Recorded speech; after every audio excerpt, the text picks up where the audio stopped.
প্রতিবাদ আন্দোলনে বাংলার যারা মানুষ, বিনয় বাদল, দীনেশ, ক্ষুদিরাম, মাতঙ্গিনী হাজরা, মাস্টারদা সূর্য সেন, উল্লাসকা দত্ত যে আত্মত্যাগ ছিল, তেমনি এই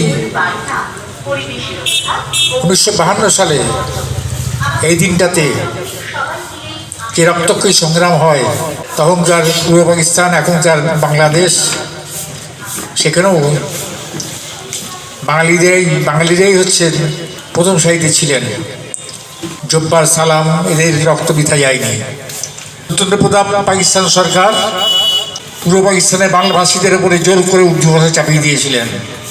তার প্রতিরোধে 1952 সালে এই দিনটাতে ঢাকা বিশ্ববিদ্যালয়ে হাজার হাজার তরুণ তরুণী, যুবক যুবতী, সাধারণ মানুষ সমবেত হয়ে তার বিরুদ্ধে প্রতিবাদ আন্দোলন, প্রতিরোধ গড়ে তুলেছিলেন। তৎকালীন শাসক গোষ্ঠী পাকিস্তানি বাহিনীর পুলিশের হাতে প্রাণ দিয়েছিলেন ঢাকা বিশ্ববিদ্যালয়ের ছাত্র সালাম, বরকত, শফিউর, রফিক। তাদের স্মরণ করি শিলচরে বরাক উপত্যকায় 19শে মে 11 জন বাঙালি শহীদ হয়েছিলেন। তাদের স্মরণ করি সম্প্রতি শুধু বাংলা ভাষায় কথা বলার জন্যে ছত্তিশগড়, উড়িষ্যা, রাজস্থানে যেসব বাঙালি নিহত হয়েছেন, আহত হয়েছেন এবং হামলার শিকার হয়েছেন, সেটা অধরাই থেকে যেত। সেই ভাষা শহীদদের দুর্বার আন্দোলন, বাংলাদেশের সরকার, পূর্ব পাকিস্তান সেই সময় তাদের নতজানু হয়ে ভাষার প্রতি তাদের নতজানু হওয়াটা, এবং পরবর্তী ক্ষেত্রে আমার এই সমিষ্ট ভাষায় আজকে সারা পৃথিবী জুড়ে বহু বাংলা ভাষাভাষী মানুষ এ ভাষায় কথা বলছে, এ ভাষায় মনের ভাব প্রকাশ করছে। বিভিন্ন সাংস্কৃতিক আন্দোলনের মুখ্য রাস্তাটা হচ্ছে এই ভাষা কেন্দ্রিক, বাংলা ভাষা কেন্দ্রিক।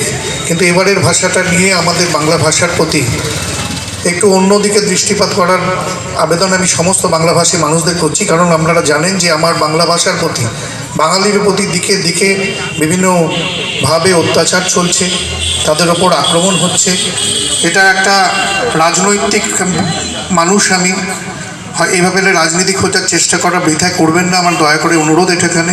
কিন্তু উর্দুকে রাষ্ট্রভাষা হিসেবে ঘোষণা করে আইন পাস হয়, এবং এর পরিপ্রেক্ষিতে বাংলাদেশের, অর্থাৎ যাকে আমরা এখন বাংলাদেশ বলছি আর কি, পূর্ব পাকিস্তানের বিভিন্ন রাজনৈতিক দলের কমিটি অব অ্যাকশন।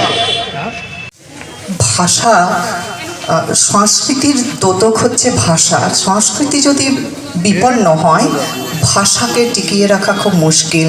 রবীন্দ্রনাথ ঠাকুর মাতৃভাষাকে মাতৃদুগ্ধের সাথে তুলনা করেছেন। শান্ত নিবিড় সমীরণে আমরা নিজেদের যে ভাব বিনিময় করি,